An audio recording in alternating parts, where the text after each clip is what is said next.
सुने एक कहानी। सुने एक कहानी में आज की कहानी है दाज्यू। इसके लेखक हैं शेखर जोशी, आवाज़ प्रज्ञा पांडे की। चौक से निकलकर बाईं ओर जो बड़े साइन बोर्ड वाला छोटा कैफ़े है, वहीं जगदीश बाबू ने उसे पहली बार देखा था। गोरा चिट्टा रंग, नीली शफाक आँखें, सुनहरे बाल और चाल में एक अनोखी मस्ती पर शिथिलता नहीं। कमल के पत्ते पर फिसलती हुई पानी की बूंद की सी फुर्ती। आँखों की चंचलता देखकर उसकी उम्र का अनुमान केवल 9-10 वर्ष ही लगाया जा सकता था, और शायद यही उम्र उसकी रही होगी। अधजली सिगरेट का एक लंबा कश खींचते हुए जब जगदीश बाबू ने कैफ़े में प्रवेश किया तो वह एक मेज़ पर से प्लेटें उठा रहा था, और जब वे पास ही कोने की टेबल पर बैठे तो वह सामने था, मानो घंटों से उनकी उस स्थान पर आने वाले व्यक्ति की प्रतीक्षा कर रहा हो। वह कुछ बोला नहीं, हाँ, नम्रता प्रदर्शन के लिए थोड़ा झुका और मुस्कराया भर था, पर उसके इसी मौन में जैसे सारा मीनू समाहित था। सिंगल चाय का ऑर्डर पाने पर वह एक बार पुनः मुस्कराकर चल दिया, और पलक मारते ही चाय हाजिर थी। मनुष्य की भावनाएं बड़ी होती हैं। निर्जन एकांत स्थान में निस्संग होने पर भी कभी कभी आदमी एकाकी अनुभव नहीं करता। लगता है उस एकाकीपन में भी सब कुछ कितना निकट है, कितना अपना है। परंतु इसके विपरीत कभी कभी सैकड़ों नर नारियों के बीच जनरवमय वातावरण में रहकर भी सूनेपन की अनुभूति होती है। लगता है जो कुछ है वह पराया है, कितना अपनत्वहीन। पर यह अकारण ही नहीं होता।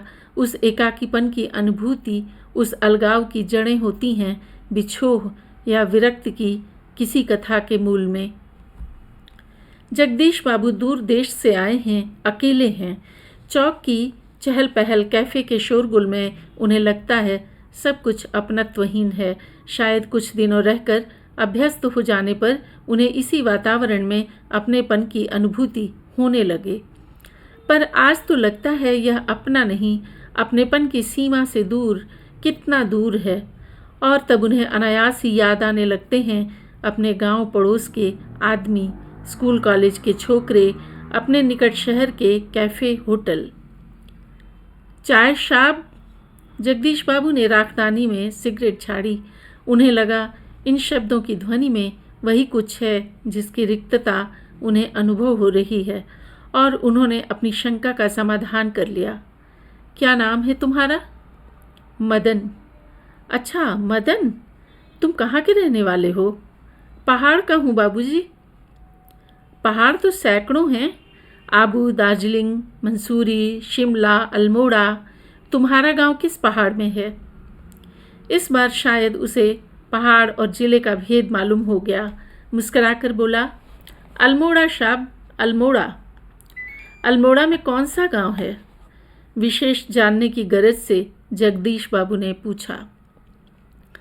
इस प्रश्न ने उसे संकोच में डाल दिया। शायद अपने गांव की निराली संज्ञा के कारण उसे संकोच हुआ था। इस कारण टालता हुआ सा बोला, वह तो दूर है साहब, अल्मोड़ा से 10-15-20 मील होगा।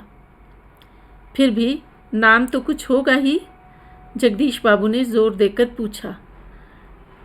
डोट्या लगो, वह सकुचाता हुआ सा बोला।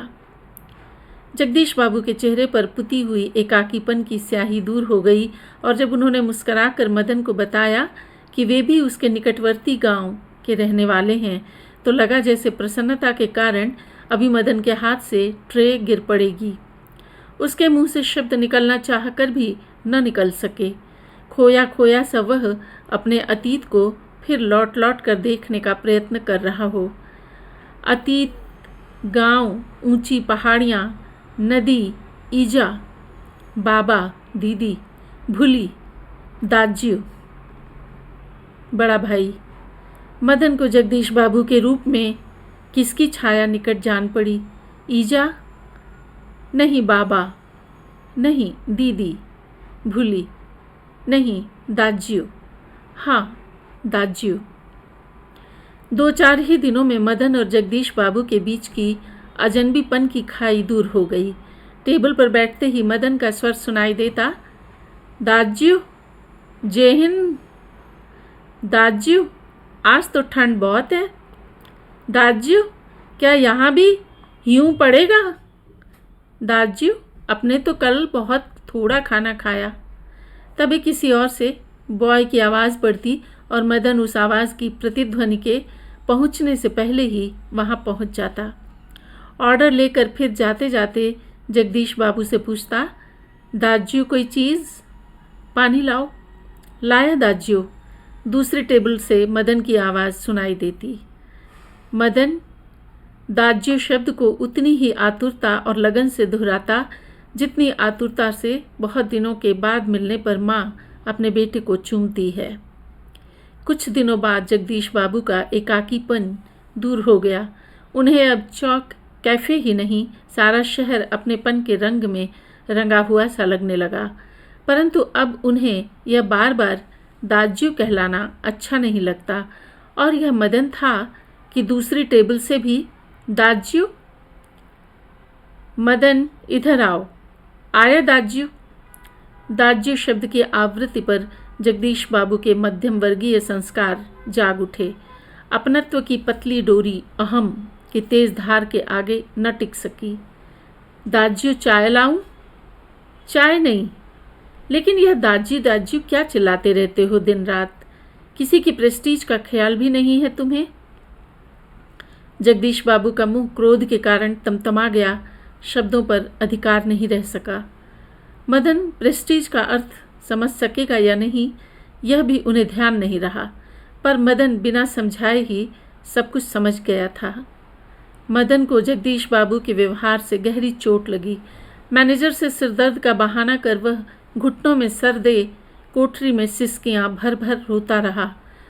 घर गांव से दूर ऐसी परिस्थिति में मदन का जगदीश बाबू के प्रति आत्मीयता प्रदर्शन स्वाभाविक ही था। इसी कारण आज प्रवासी जीवन में पहली बार उसे लगा जैसे किसी ने उसे ईजा की गोदी से, बाबा की बाहों के और दीदी के आंचल की छाया से बलपूर्वक खींच लिया हो। परंतु भावुकता स्थायी नहीं होती। रो लेने पर, अंतर की घुमड़ती वेदना को आँखों की राह बाहर निकाल लेने पर मनुष्य जो भी निश्चय करता है वे भावुक क्षणों की अपेक्षा अधिक विवेकपूर्ण होते हैं।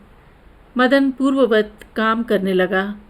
दूसरे दिन कैफ़े जाते हुए अचानक ही जगदीश बाबू की भेंट बचपन के सहपाठी हेमंत से हो गई।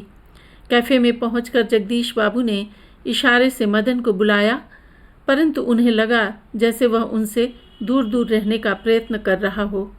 दूसरी बार बुलाने पर ही मदन आया। आज उसके मुंह पर वह मुस्कान न थी और न ही उसने क्या लाऊं दाज्यू कहा। स्वयं जगदीश बाबू को ही कहना पड़ा, 2 चाय 2 ऑमलेट।